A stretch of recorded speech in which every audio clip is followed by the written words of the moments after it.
So, I posted a picture of balloons and I said, what culinary treat can you make with these?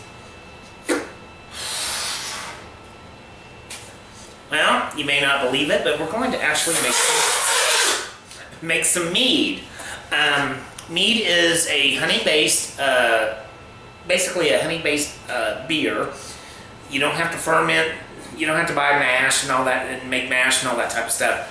What you do need, though, is something to put it in, and let me show you. I have my giant stock pot out, but I only have this out for one reason, because I've already dirtied up my normal sized pots and pans making soup already today. And so what I did was I put water in here, I brought it to a boil, and I immersed this and washed it around in the water to sterilize it. You don't have to, I think people worry too much. The reason why you need the balloon is you can do this without having to buy special equipment if you have a balloon. Now, when I was 20 years ago when I first made this, the person that told me about it said you could use this or an unlubricated condom. And since I was living with my grandma at the time, I thought the condom on the bottle sitting on her counter was kind of a funny thing. This time I'm using balloons because I don't have to tease anybody. But so what we're going to do is we're going to measure out the water. Now I'm going to go ahead and use this hot water, and we'll need a funnel for what I'm doing. You can use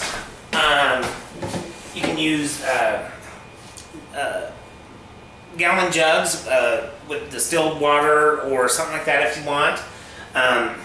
Gallon-sized jars are wonderful for this as well.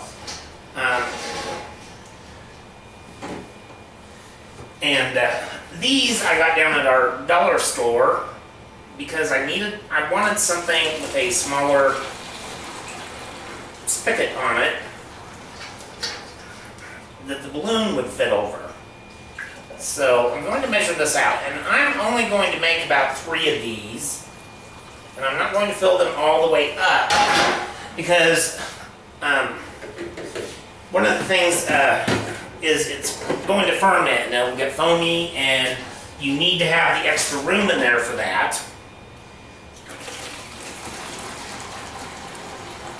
Whoa, there I go. At least it's water. Usually it's something sticky or greasy that I spill. Grab something to wipe that up with real quick.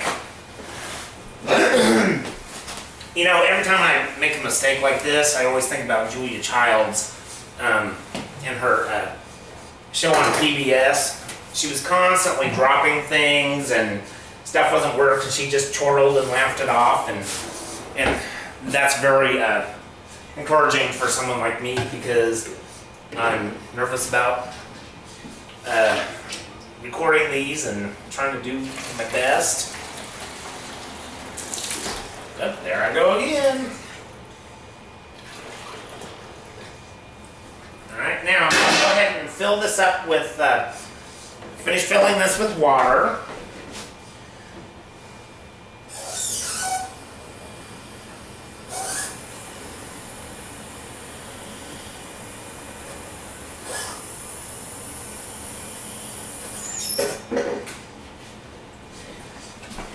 Okay, so the reason why I have measured this out beforehand is simply because this is the amount that I want when I'm finished with this process. Pippi's laying over there going, Dad, you are nuts. Belle's outside right now. She's being camera shy all of a sudden. So I'm going to put this back into my pot. And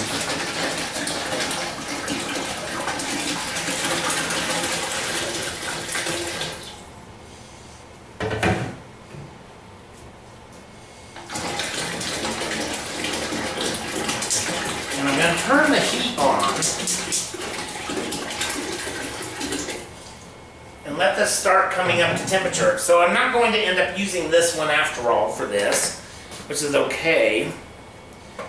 I'm not a big fan of bottled water. Most of it comes out of a tap somewhere. In fact, around here, the bottled water all says it comes out of the Kansas City water supply, which is basically what you get out of your tap up there. And I drank that when I lived in Kansas City, and I drank Chicago tap water, and I don't think our water is as bad as people like to think it is. So, plus the plastic from the bottles just end up filling up our landfills. I do believe in being as green as possible and sustainability, and I think just being conscious of it, you know, that doesn't mean I don't suddenly go, oh, hey, I don't need this plastic sack, so I throw it away. We have to live, and we have to live in today's time. Now, for the amount that I'm making, I'm using 5 pounds of honey. And I have this setting down in warm water to make it more liquid and easily pourable. So we're going to add that to the water.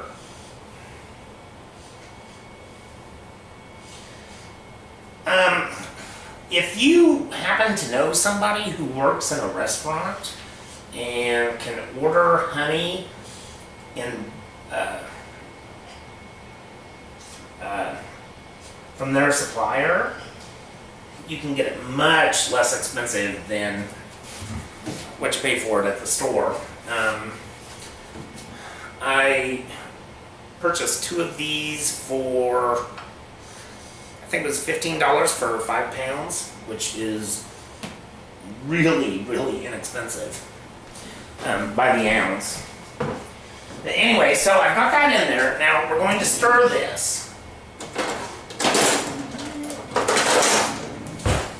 That's not the spoon I want. There it is. So you want to stir this so that, because if it sits on the bottom, it will start to caramelize. And while that's wonderful for things like creme brulee and flan and such, it's not what you want when you're making mead, because it over intensifies the sugar in it, the caramelization of the honey. So you want to stir it so it gets dissolved. Now, the other thing that we're going to need are, I'm going to use cloves and cinnamon, orange, and you also need about a cup of very, very, very strong tea.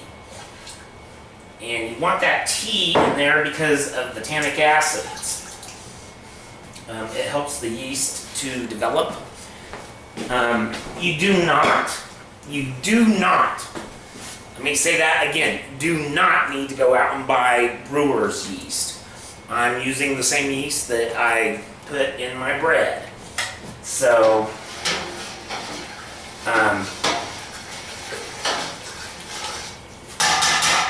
let me go ahead and get out.